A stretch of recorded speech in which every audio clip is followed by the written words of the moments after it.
Hello, ladies and gentlemen.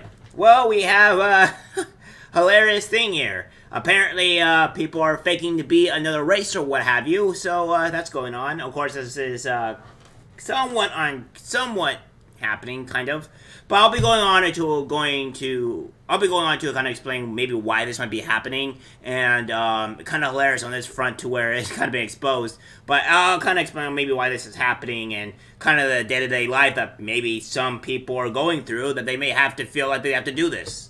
So yeah, she's chosen to live a lie. Race faker, poisoned social justice activist who claimed she was of Latin, South Asian, and Arab descent is unmatched by her own mother, who confirms that the liar is as white as snow.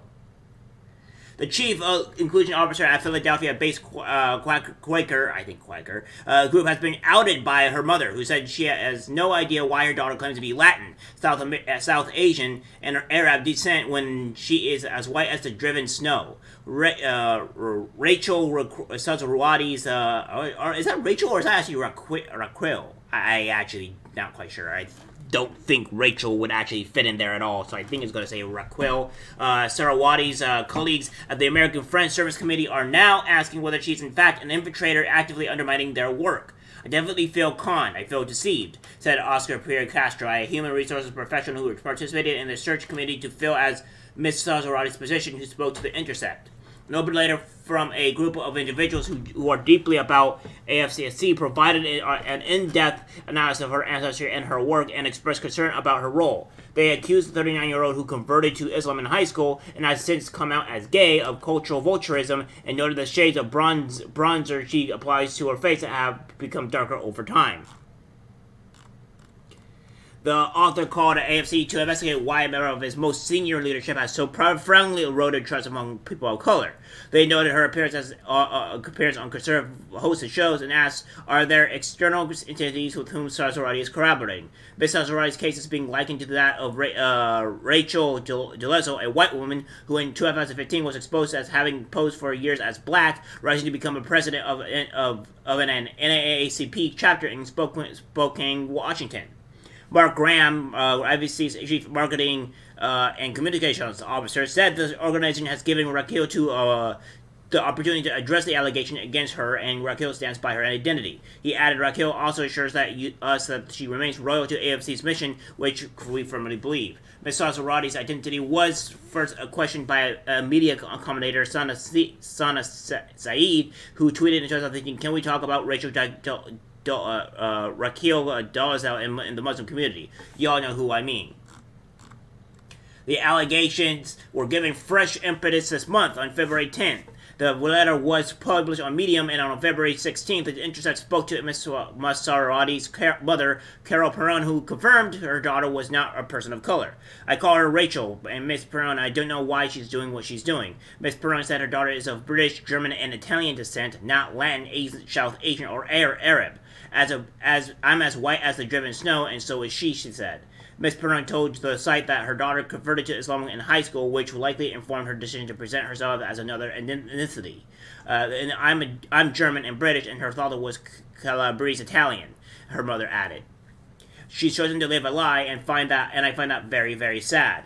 Ms. Sazawadi herself in 2007 told conservative media host Glenn Beck she was estranged from her family for other reasons that I can't get into. Yep, we have this here and whatnot, all that great stuff.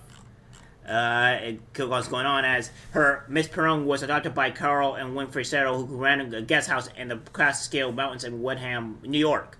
Her biological parents were Warda Newman and Meadow Burkhardt, and an alcoholic of Alliance, Ohio, who had 18 children and put most of them for adoption. According to a 1988 newspaper report found by the authors of the letter, Ms. Perron said Sazawadi's father is now dead. She had a relationship with him before marrying Floyd Perron, who died in 2006. Ms. Sazawadi was born in Paterson, New Jersey, and spent a large amount of time in Wyndham, where she attended school before being sent to boarding school in Troy, New York. Ms. Sazawadi studied at Simmons University in Boston, settling in Massachusetts, and marrying her girlfriend Ann Colby in 2005. In 2004, the couple was mentioned in a Boston Globe feature in which Ms. Sazawadi went by the name Seattle and said she was Arab and Latin descent. Raquel Evette in Seattle, 20 of Brooklyn, said she and her girlfriend Anna Dow Colby have been together 9 months, the author wrote. I guess I'm pronouncing some of these names are just insane to me. I'm sorry. While they are confident they want to marry, they also want to take time to plan something that respects Saudis Arab and Latin traditions and 33-year-old Colby's Vietnamese traditions. We want to be something special, not about hype and not about media, CEO said. Sometime around the time of the article, she switched her name to Sazarati in 2005. She was performing belly dances under her new name. Her wedding was featured in an article about Indian American marriages. Goes on to say here that the couple are now divorced, and Sazarati moved from Massachusetts to Pennsylvania, where she now lives. She took on a higher profile after 9/11, appearing on Beck's show, and in 2013, for a film produced by the Clarion Project and organization the Southern Poverty Law Center, and specialized in a rabidly anti-Muslim films. She worked with American Islamic Forum for Democracy, another group that has been accused of promoting Islamophobia. In 2017, she told Philly Mag all too often progressive and well-meaning people ally with organizations and individuals in marginalized or target communities without consulting those on the margins of those communities, and LGBT blah blah blah blah blah blah blah blah blah people, is dissidents, women, and minority sections, racial and ethnic minorities, etc. On her Facebook page, she promotes a book entitled "All the White Friends I Couldn't Keep." Sazarati applied for the job at AFC. Castro said that her ethnicity played a part in the decision to appoint her in 2021 as Chief Equity, Inclusion, and Culture Officer. A great person of color, a queer person of color who happens to be Muslim. It's a woman, all these things, and someone who seemed to get it, Castro told The Intercept. He said he was impressed by her resume and her charisma. I see that there was an element of lived experience and understanding because of the lived experience, not just because of the academic and extra training that come with being in a position where you are an equity and inclusion practitioner, she said. The FC has a history of being infiltrated by the FBI, The Intercept noted, and has been targeted by pro-Israel groups due to his work on Palestinian cause. Supporters of the FC told The Intercept they are now concerned about Sazarati, given the misleading statements that she made about her identity. Imagine the trauma of people who had confided in her, trusted her, and shared sensitive information about their work and about their lives, feeling like she's a fellow person of color, AFC's leader. And all of a sudden, it's a white woman with white ring history. It's scary.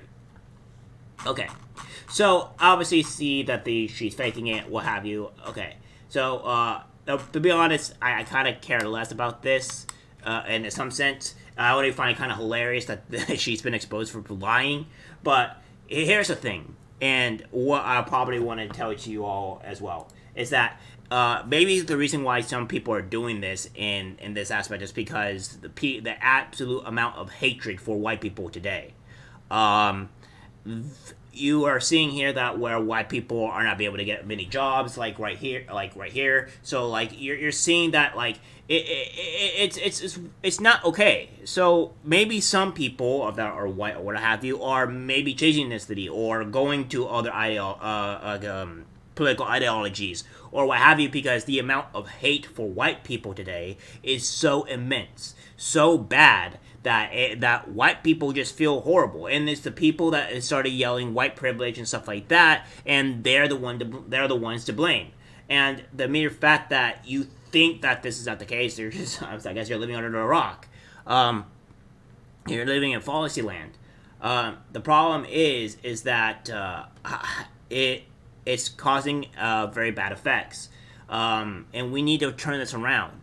Of course, you guys saw me hating on people for not stepping up, but it's partly the truth as well that we need more people, courageous people, to step up and speak out about this. And I know there are people that speak in the comments here, most likely, are speaking out in some kind of way to where their own opinions, where they seem to matter, but they're probably not speaking in a bigger brush. But again, we need to fight against this stuff, and it's obvious that white people are being affected. It's coming to a point to where it's not safe to be a white person, because you're going to get attacked by, well, obviously a black person, and then the media won't cover it, or people will be siding with the black person rather than the actual person being assaulted.